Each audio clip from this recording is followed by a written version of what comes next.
Salut à tous, moi c'est Lisa, j'ai 8 ans et j'ai pas toutes mes dents.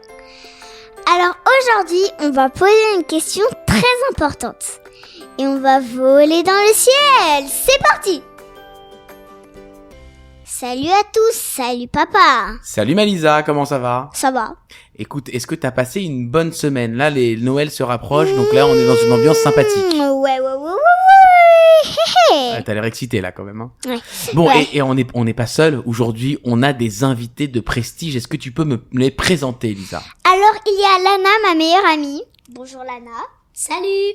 Ça Salut va? Lana. Oui, ça va. Ah, c'est la première fois qu'on a une invitée du même âge que toi. Et raconte-moi, elle est dans ta classe et tout. Raconte. Ouais, elle est dans ma classe, CE2 et tout, Saint-André. Genre, on kiffe Saint-André. Bon, bref. Et on est accompagné de qui d'autre, Lisa? De Katia, Qui est? la maman de Lana, et notre invitée où on va poser notre question. Salut Katia. Coucou Lisa, coucou David. Coucou. Est-ce que tu connais le métier de Katia, Lisa? Oui, elle est hôtesse de l'air.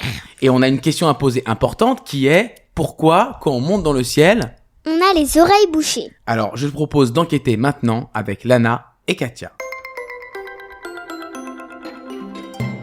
Alors Katia, qu'est-ce qu'on fait quand on est hôtesse de l'air et quand on est dans une cabine?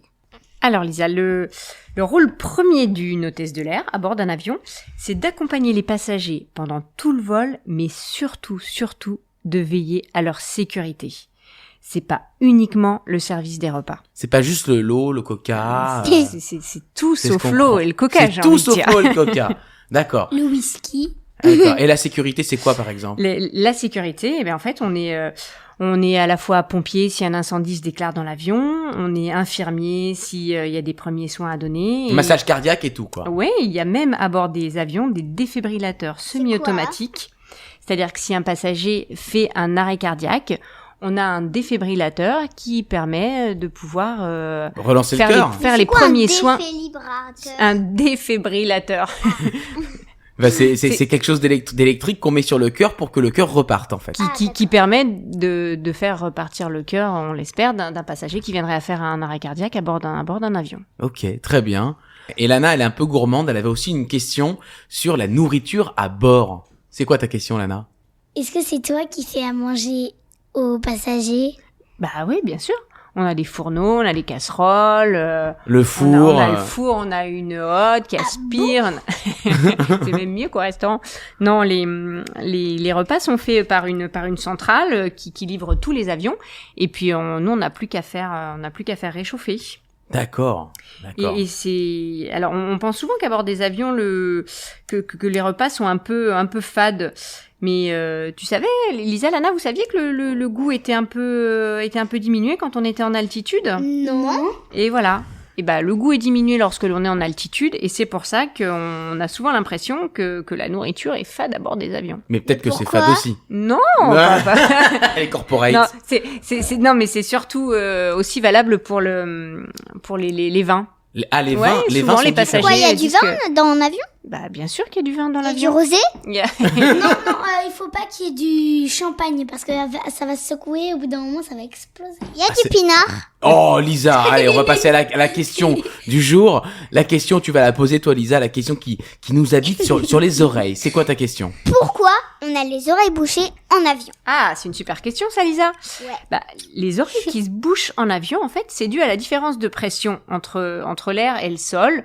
Bon, on va pas rentrer dans le. Qu'est-ce que c'est qu'une pression, Voilà, tout la ça, pression mais et tout ça atmosphérique, mais en gros, entre tes sinus et ton oreille, il y a la trompe d'Eustache, et cette trompe d'Eustache, elle permet de faire passer l'air. Bref.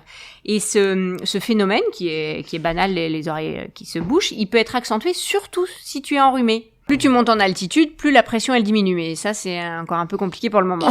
et donc du coup, ça fait quelque chose, c'est ça sur les Sur oreilles. les oreilles, et surtout si tu es enrhumé. Et qu'est-ce qu'on peut faire quand les oreilles elles se bouchent? Et ben en fait, quand tu as les oreilles qui se bouchent en avion, tu as la méthode, on appelle ça la méthode Vasalva. Donc c'est-à-dire que tu te bouches le nez et tu souffles très fort la bouche fermée. Ah, moi, ça me donne toujours l'impression que je vais éclater mes oreilles quand je fais tu ça. vas éclater tes Moi tympans. aussi, Voilà, moi il aussi, faut pas le moi faire aussi. trop fort, mais en général la méthode Vasalva ça marche assez bien. Ou alors tu peux aussi mâcher du chewing-gum. Ah, Tu peux prendre des ça, c'est bonbons. plus sympa. Tu peux bâiller. Le but c'est de faire activer un peu la mâchoire, de déglutir, voilà. Donc un bon bec, ça marche. Moi, celle que j'aime bien, c'est quand tu mâchouilles des chewing-gums ou des bonbons. Ça Voilà. marche avec le chocolat. Ça peut marcher. Ça peut marcher avec le chocolat. Moi, ma Le- technique, quand j'ai les oreilles bouchées, je ferme les yeux et je souffle très fort. Eh bah écoute, pourquoi Voilà, mais pas. il faudra te boucher le nez. Moi, D'accord. Non, la technique, celle que j'aime le mieux, c'est le mâchouiller chewing-gum et du chocolat. Très bien. Eh bah écoutez, je pense qu'on a fait le tour. L'enquête est... Résolu! Merci beaucoup, c'était super. Ouais, merci. Hein. T'as tout compris? Tout. Bon, alors on peut remercier Katia et Lana. Merci Katia, merci Lana. Super, à bientôt Lisa. À Et bientôt. bon voyage. Merci, au Bon revoir. Quant à nous, on se retrouve très vite pour des nouveaux podcasts et des nouvelles enquêtes. Merci.